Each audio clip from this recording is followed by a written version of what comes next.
J'étais tranquillement chez moi, un jour d'hiver pourtant comme les autres, quand mon téléphone vibra. Je venais de recevoir un message d'un homme que je n'avais pas dans mes contacts. Lorsque je découvris qui était à l'origine de ce message, je faillis m'évanouir de stupeur. C'était Brad Pitt. Février 2023, moi, Anna, je revenais d'un séjour au ski, le cœur léger. Cette escapade en montagne avec mon mari Christian et ma fille Julie m'avait fait du bien, m'avait offert une bulle de respiration loin du quotidien parfois pesant. C'est là, un soir, emmitouflée dans une couverture au coin du feu, que j'ai décidé de m'inscrire sur Instagram pour partager nos photos de vacances. Un simple geste, anodin, qui allait bouleverser ma vie. Une envie passagère, peut-être un caprice d'adolescente retardée, mais après tout, pourquoi pas? Quelques clics, un profil créé et quelques photos publiées. Un coucher de soleil sur la neige, mon sourire rougi par le froid. Puis, une notification. Un message privé d'une certaine Jane Pitt. Le nom m'a interpellée immédiatement. La mère de Brad Pitt, j'ai cru à une blague. Curieuse, j'ai ouvert son message. Elle m'expliquait qu'elle avait vu mes photos et qu'elle aimerait une femme comme moi pour son fils. C'était irréel. Le lendemain, un autre message est arrivé. Cette fois-ci, c'était lui. Brad Pitt, il m'expliquait que sa mère lui avait beaucoup parlé de moi et qu'il souhaitait faire ma connaissance. Il m'a demandé si j'étais du monde des médias car il faisait très attention à sa vie privée.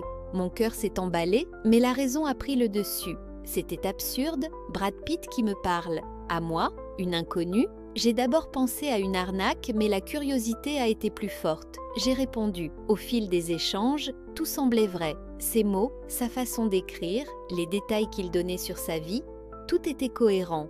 Peu à peu, nous sommes devenus amis. Nos conversations se faisaient de plus en plus intimes. Et puis, il était si attentif. Chaque jour, il me demandait comment j'allais, ce que j'aimais, ce qui me faisait rêver, tout ce que Christian ne faisait plus depuis des années. Mon mari, cet entrepreneur toujours en voyage, toujours accaparé par ses affaires, ne me regardait même plus. J'étais devenue invisible pour lui. Mais Brad, lui, me voyait. Il me comprenait. Il me parlait avec une humilité désarmante. Il appréciait mon travail, mon style. « Tu es si différente, Anna. » Moi qui me sentais seule et délaissée par mon mari, je retrouvais foi en l'amour. Je n'étais plus transparente. J'existais enfin. Mon cœur bondissait à chacun de ses messages. Brad était si romantique, il m'écrivait des poèmes. Dans le jardin de mon cœur, mon amour, tu fleuris, comme une fleur rayonnante dissipant toute tristesse. Ton contact, doux comme une brise d'été, m'apporte du réconfort. Comment résister? Comment ne pas succomber à ces mots doux, à cette attention qu'il me portait? J'avais envie d'y croire, malgré mes doutes. Il m'a envoyé des preuves, une copie de son passeport, des vidéos où il prononçait mon prénom. Tout semblait si réel. Même sa fille m'a envoyé un message pour prendre de mes nouvelles. Pourtant, il refusait toujours de m'appeler, prétextant des tournages ou des réunions. Comment aurait-ce pu être faux? Un jour, il m'a promis de venir en France. Il m'a envoyé une vidéo où il m'expliquait qu'il était surpris de mes doutes. J'ai tout partagé avec toi, j'espère que tu ne diras rien à ces gens malveillants sur mes horaires d'avion. Tout est prêt aujourd'hui et je te préviendrai de mon départ. Puis il m'a demandé en mariage, j'étais sur un nuage. Moi, Anna, l'épouse de Brad Pitt, je ne savais pas quoi répondre. Pour me prouver son amour, il m'a dit qu'il m'envoyait un colis rempli de sacs de luxe et de bijoux. J'étais émerveillée jusqu'à ce qu'il me dise qu'il fallait que je paie les frais de douane pour recevoir le colis. 5 000 €, ce n'était pas une petite somme. J'ai hésité et je lui ai dit que je n'allais pas payer pour un cadeau qu'on m'offre. Mais Brad m'a expliqué que ses comptes étaient bloqués à cause de son divorce avec Angelina Jolie. Il n'avait malheureusement pas accès à son argent, j'ai voulu l'aider. Alors, j'ai payé les 5 000 € de frais de douane, mais le colis n'est jamais arrivé.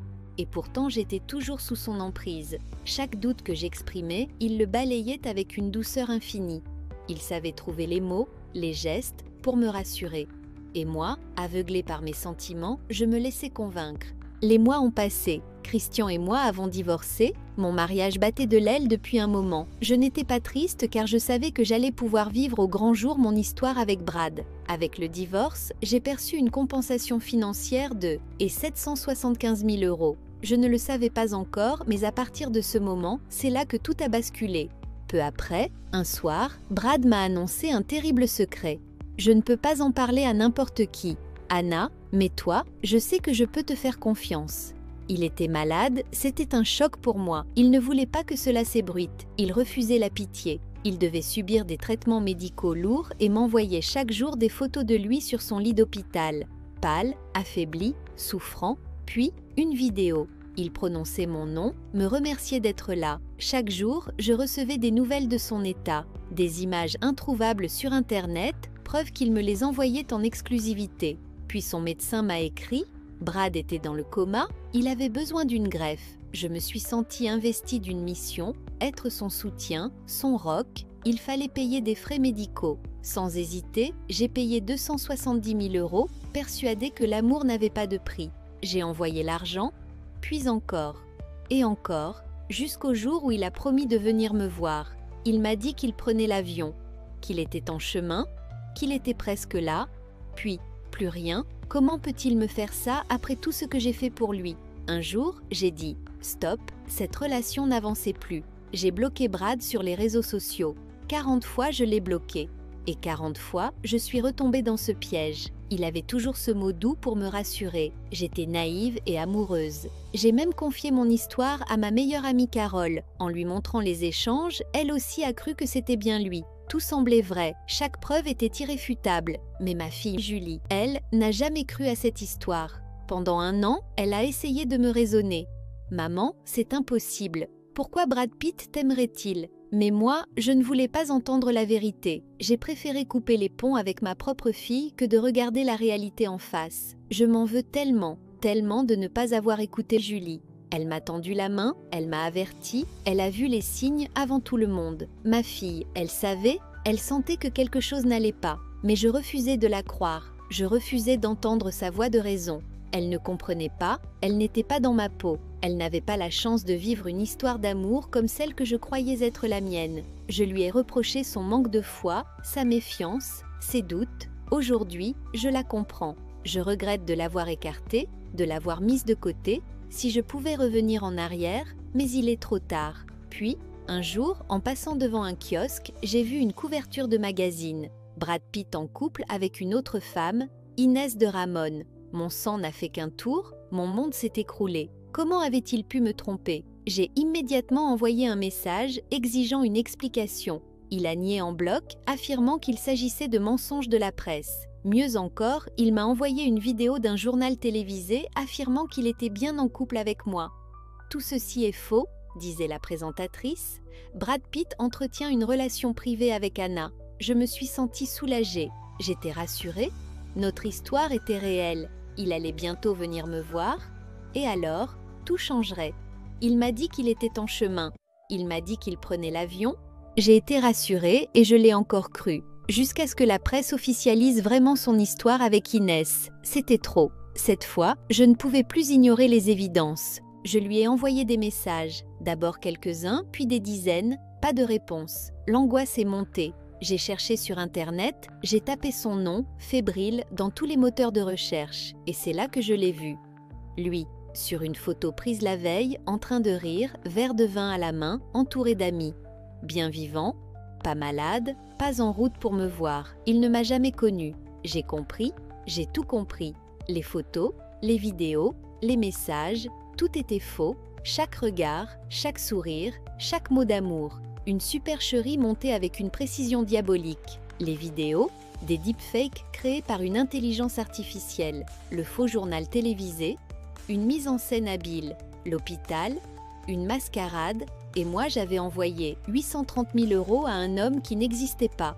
J'ai décidé de porter plainte, j'ai compris que j'avais été piégée. L'enquête a révélé que j'avais été victime d'une immense escroquerie. Pendant plus d'1 an, j'ai cru aimer un homme alors qu'il n'existait pas. J'ai perdu plus de 830 000 €. J'ai tout perdu. Aujourd'hui, je suis hébergée par Carole, la seule qui ne m'a pas tourné le dos. Mon entourage m'a abandonnée. Ma fille ne me parle plus. Il ne me reste que 40 000 €. Je suis brisée. Comment a-t-on pu me faire ça? J'ai fait plusieurs tentatives pour mettre fin à mes jours. J'ai été hospitalisée pour dépression. Il y a des jours où je me réveille avec cette étrange sensation de vide, cette douleur sourde dans la poitrine qui ne passe jamais. Le matin, lorsque je me regarde dans le miroir, je ne reconnais plus la femme qui me fixe. C'est comme si j'avais été dépossédée de mon propre corps. J'étais une autre il y a encore un an, avant que cette histoire ne me prenne dans ses filets. J'ai réfléchi à ce que j'aurais dû faire différemment. Je vois ces moments où mes doutes auraient dû être un signal, des alertes rouges, ces petits détails qui, rétrospectivement, me montrent que tout était faux. Le fait qu'il ait toujours évité de me voir en face à face, qu'il m'ait fait croire à sa maladie, à ses traitements, ce manège insidieux pour me maintenir dans la dépendance émotionnelle. C'était une manipulation, un piège tendu avec des mains invisibles, et pourtant je l'ai laissé m'enfermer dans sa toile. Les médias se sont emballés sur cette affaire, bien sûr.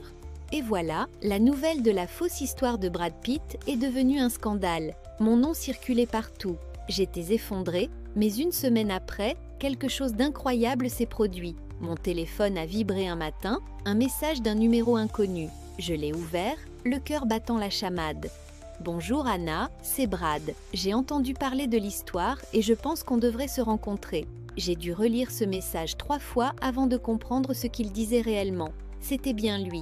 Le vrai Brad Pitt, je n'y croyais pas, mais le message avait l'air authentique et il y avait quelque chose dans le ton, une humilité.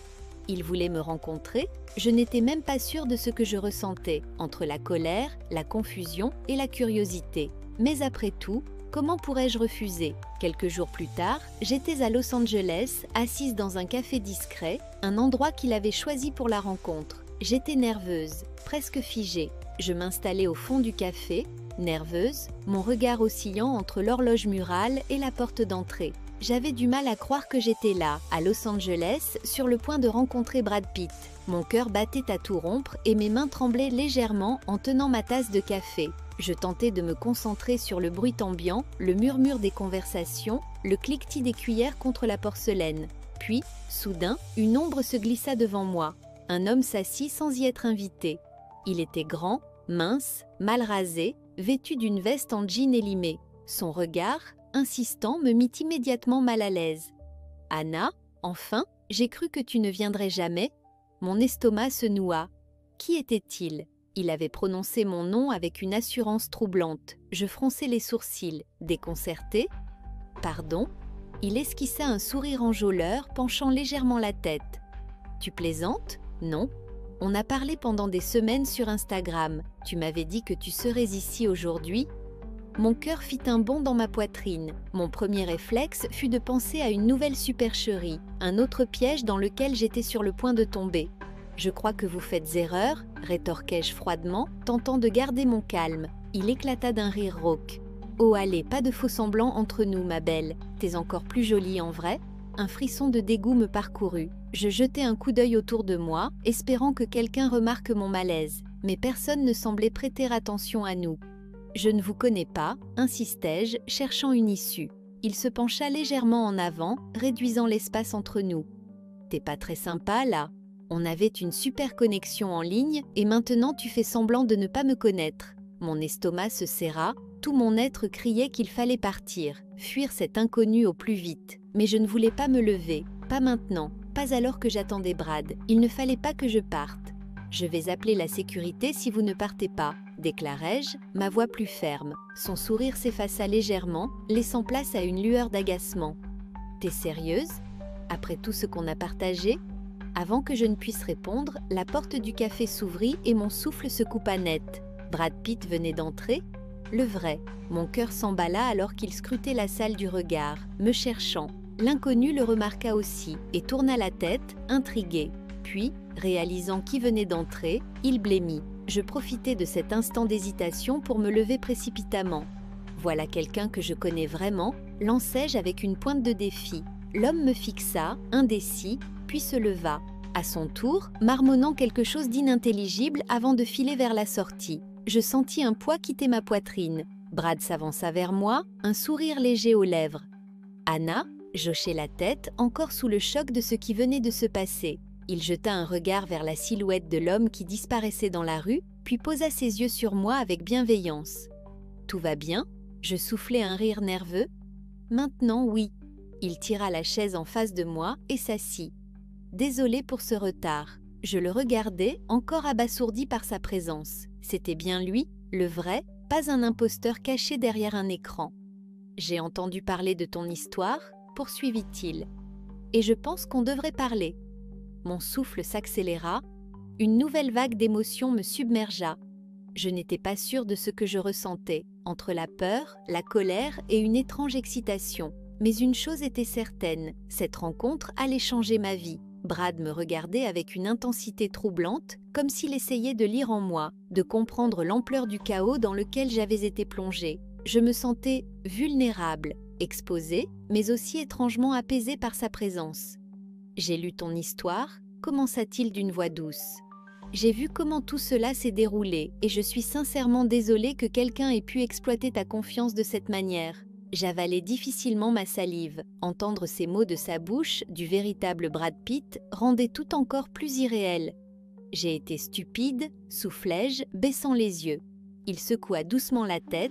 « Non, Anna, tu n'as pas été stupide. Tu as cru en quelque chose, en quelqu'un. Ce n'est pas une faiblesse, c'est une preuve que tu as un cœur immense. » Ces paroles m'atteignirent en plein cœur. Depuis des mois, je me sentais ridicule, naïve, détruite par cette arnaque qui avait bouleversé ma vie. Mais lui, il ne me jugeait pas. « Je n'arrive pas à comprendre comment j'ai pu me laisser prendre à ce point, » murmurai-je. Tout semblait si réel.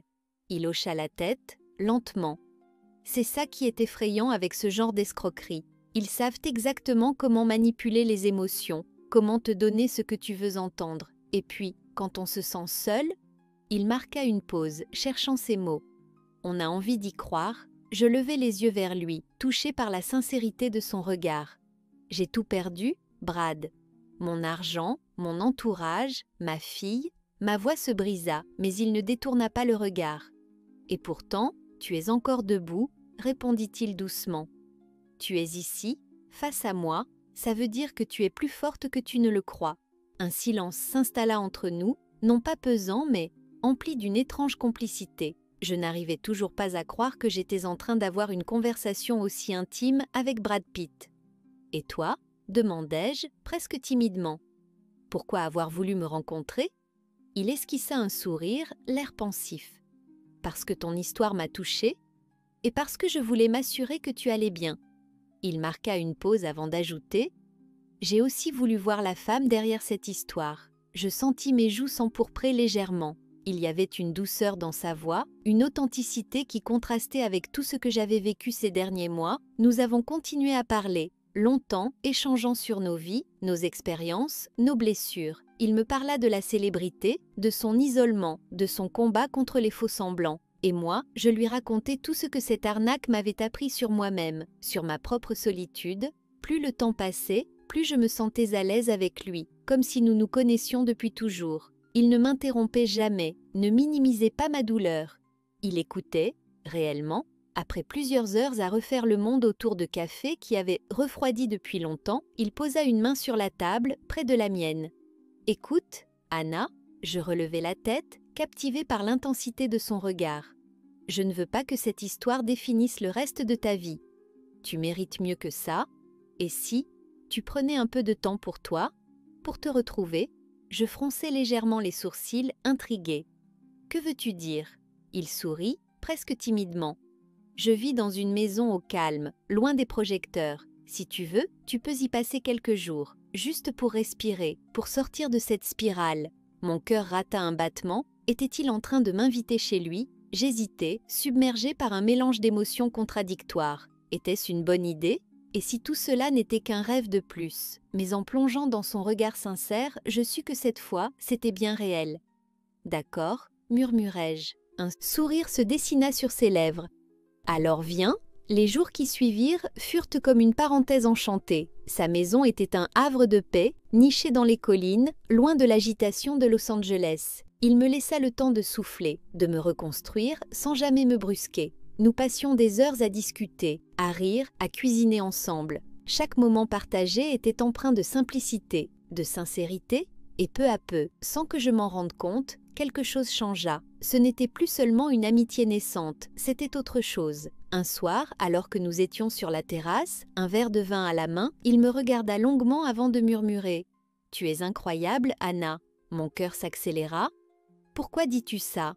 Il haussa légèrement les épaules. « Parce que malgré tout ce que tu as vécu, tu es toujours debout. Et parce que, je crois que je suis en train de tomber sous ton charme. » Je restai figée, les joues brûlantes. Puis, lentement, il se pencha vers moi. Et cette fois, ce n'était pas un mensonge, pas une illusion créée par un écran. C'était réel. Son baiser était doux, sincère, empli d'une tendresse infinie. Et à cet instant, je sus que mon histoire, ma vraie histoire, commençait enfin.